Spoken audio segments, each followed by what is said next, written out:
Hey guys, it's Marc Hatcher again. Hey, I had to share some information with you. It's pretty serious, but I'm gonna try to keep it light because sometimes I get a little bit emotional thinking about the dysfunction that comes along with the lack of understanding. I had a friend of mine that I visited at his church. He's a pastor, and he had a wonderful topic. His sermon was discussing tithing and the importance of understanding finances and the concept of it's better to give to receive. I really, really enjoyed that. I had my Sunday's best on. I had my nice tailor-fitted suit on and my new shoes that I had just gotten. Italian leather, which I've kind of grown accustomed to because I get them made to my foot. I have a bit of a fat foot because sometimes I get a little bit egregious in my vegan ways, right? But I really enjoyed it. And I took the message at heart, and it really catapulted me into wanting giving more because my whole identity, my whole philosophy in life is to plant seeds, develop those seeds, allow them to mature and to grow because they are not only life sustaining, but they produce more life, and then partake in what I need and then give the excess. So I was very in tune with the message of the day. And I was happy, I was ecstatic, and I couldn't wait to have dinner with my friend who had just given this very vibrant and wonderful sermon on the seed and the sower. And so I couldn't wait for dinner. I couldn't wait for me to ask him some questions and just kind of dig deeper into, how he had applied a lot of the concepts that he had just taught. And a bit to my dismay, my happy personality, my vibrancy, was overshadowed by what was to come next. At dinner, my friend had went out of his way to make a vegan meal for me because I'm vegan. And he's very much a meat eater. He enjoys his steak, which I have no qualms about that. I'll cook steaks for my friends. I just don't partake. But we were sitting down having dinner, and you could tell that there was a dark shadow over the room, and there was some agitation there. And I didn't exactly know what was going on, but I could sense it. It felt as thick as butter. And so I asked the question. I said, hey, is there something that I'm missing here? I don't feel the very rambunctious self that I did earlier today when you were giving your sermon. Is there something wrong? And he said, well, can I ask you a question? And nothing good ever comes out of that first line. Can I ask you a question? Now I'm just playing everything good comes out of that, right? That's the first part of inquisition. You want to free yourself up, you have to start asking questions. That's when you know that you're fed up with something that isn't giving you the answer. So he said, can I ask you a question? And I unfolded my legs and I said, absolutely. You can ask me anything you want. I'm going to be 100% transparent with you, but I can't promise that you'll like the answer. That's my responsibility, is to share the truth. If I don't know the answer, I'm not going to tell you. He said, well, what did you think of the sermon? I said, well, it was right on. I said, I believe it. I said, you have to invest in yourself in order to reap a return. I said, you have to till the soil in order to prepare the soil for the seed. And then you drop the seed, and then you do everything that you can to help ensure that seed produces a harvest, and then you harvest, and then you collect or reap the benefits from the hard work that you put in. I said, now I know before you go there, it always doesn't work that way, because sometimes you can have a bad batch of seeds or you don't get the rain. So I know that's not a guarantee for success, but I can guarantee you this. If you do not put in the work, I can guarantee that you're not going to reap the harvest. You would agree with that, right? He said, of course. He said, but that's not what I want to talk to you about. I said, okay, well, forgive me. I said, what would you like to talk to me about? He said, well, I need some help. I said, well, what do you need help with? Of course, anything that I have, you're more than welcome to it. I said, what do you need? He said, well, the sermon that I just gave, in order for me to give the tithe that I'm responsible for, I had to put it on my credit card because I am literally drowning in debt. I said, drowning in debt? I said, you just gave an entire sermon that was so beautiful. You talked about the benefits of tithing and the benefits of offering and having the prosperous personality, and how you're supposed to be a cheerful giver, and how you give and you expect to receive, and the atmosphere is receptive of the atmosphere. I mean, the atmosphere is receptive of the sacrifice that you give to it. He said, I believe that. He said, but I've made some mistakes in my past that I have not been able to deal with. Can you help me? I said, well, I don't know. I said, that's a very generic question. Can you help me? I said, we have to talk about exactly what's going on in order for me to see if I can help you. I said, I can't make any promises, but let's talk about it. He said, well, okay. I'm a pastor of this church. I said, yeah, I get that. He says, they don't pay me a lot of money. I said, I get that. I said, you do it out of the kindness of your heart and the gifts that are inside of you. I said, I understand that. He said, but I do some driving for a company that delivers food. I said, okay, that's wonderful. I said, you're still serving. I said, you're not telling me anything that sounds like a problem. He says, but that's all that I have. I said, what do you mean that's all that you have? I said, I know you went to school, you have a lot of gifts and a lot of talents. I said, you sing with the angels, you have so many things that you can contribute, that you can monetize.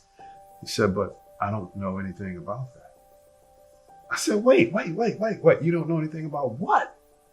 He says, I don't know anything about business. I said, wait, excuse me. You don't know anything about business, but you lead a congregation, and the message that you just gave was about business. He said, no. The message that I just gave was about tithing. I said, well, tithing is business. It is the responsibility of taking the resources that have been given to you and planting them into a fertile soil with expectation that there's going to be a return. That's business. Is that not what you're talking about? I said, yeah, but it's a little bit different. I said, well, I think the very first thing that we need to do is to help shape your mindset, because obviously you think that there's a disconnect in between the way that the earth blesses us and what your responsibility is with business. In business, we do nothing any differently than what you just preached. And in order for you to understand business, you have to accept the words that you just so easily gave to your congregation. So let's talk about that. Credit is a very, very strong piece of business that most people are afraid of. Just like most people in your congregation are afraid to talk about tithes and offerings because they feel like you're trying to take something from them. This is similar to the conversations that we have about credit, right? Most people that know about credit, they only know two things about it. Either they have good credit or they have bad credit. And that's not merely the story of credit.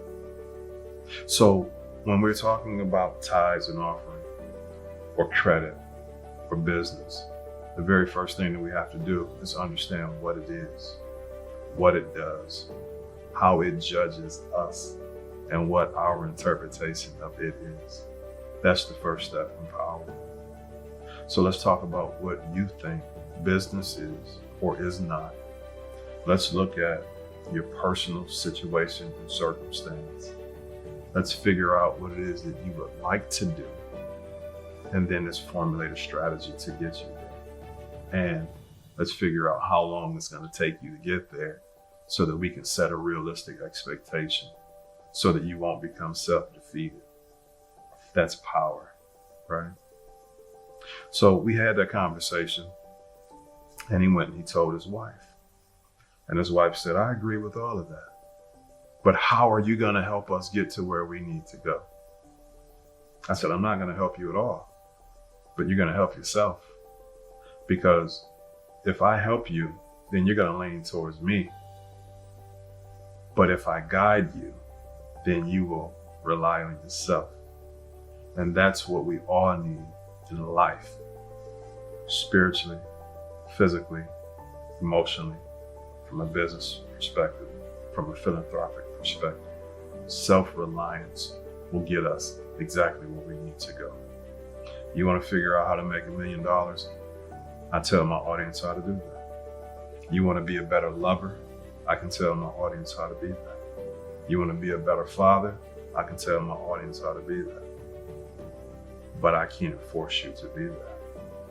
I never would, even if I could. That's called violence. I'm an advocate for domestic violence. Not for those that inflict domestic violence, but for those that are victims.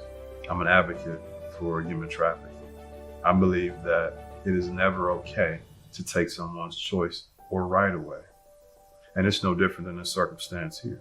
So I'm not going to take your journey away from you, because the journey is the fun. It's not getting to the destination that's the best, but it's the journey go along the way. When your wife and you are able to talk about what you want to do, and you can measure success by a blueprint, and you can see how far you've come because you know where you came from, you can derive happiness from that. You can redeploy your understanding of business, and you can apply it to your congregation, to your life, to your children's life. Oh, and by the way, when you sow a seed, it doesn't just affect you, but it affects the next generation. Legacies aren't built on your fear, but the destruction of your legacy definitely is. So listen, if you want to go somewhere, you need to first understand where you are. And from a business perspective, the very first thing that I tell my clients is this: know your numbers. And what does that mean? Well, I'll tell you. Where do you get your money from? And how much is it? And then what demands are on those monies? For example, if you make $100 a week, that's how much you make. What are the demands on that money? If you're paying $20 in taxes, then that's a demand. You have 80 left. If your mortgage is $60, you minus 60 from that, you have 20 left. If your food is $5, you have 15 left. So you have $15 left at the end of that week. What are you doing with those $15? That's not the most important, right? Because most people will tell you, well, the most important thing is to understand what you can do with that $15. I'm going to say that's not true. What I'm going to tell you is this: the most important thing is to know where your money is going, because that $15 may not represent what you have at the end of every week. It may represent what you have at the end of this week. But if you don't understand where your money is coming from, nor where it's going, then I can't help you establish a blueprint for success. And I can guarantee you this, without knowing your individual numbers, that is the path of destruction. And not just for you. For you, for your son, for your congregation, for your community, for your city, for your state, for your country. You might say, well, how is that? I'm just one person. You're a very talented person. You lead a large group of individuals that require your time and your attention. You get up at least 50 Sundays a year and give people inspiring words that you believe in wholeheartedly, but you're only giving them 70% of you because 30% of you is focused on your lack financially. Imagine if you were in a position to where you didn't have to worry about your finances. That extra 30% you could give to them. You could give to your son. You could give to your wife. When's the last time you came home and you were free to think and focus on the beauty that is your wife?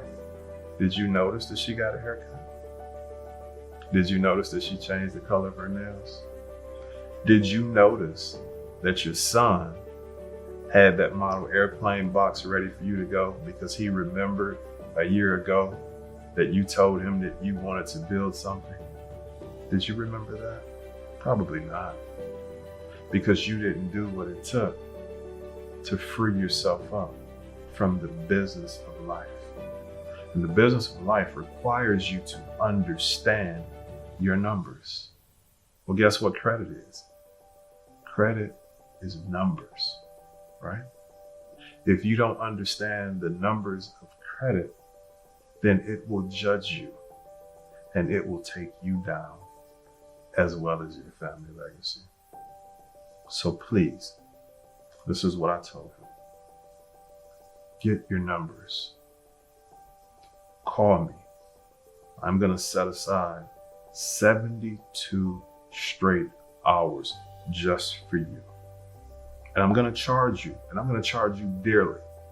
Because if I don't, you're not going to take this seriously. But this is what I'm going to charge you. Get your numbers. We review your numbers. And in 1 year, if you see the benefit from understanding your numbers, and if you deploy the strategy that we come up with, if you have positioned yourself to exponentially grow financially, then take 10% of that growth and give it not to your church, but give it to an individual in your church and dare them to learn their numbers. He accepted that challenge. I can't wait to see the results. I already know what they are because I planted my seeds. How about you? Marc Hatcher speaking. Have a wonderful afternoon. And by all means, please know your numbers. It's the first start in creating success for you and a legacy for your children and a prosperous community in which you live and sleep in every night.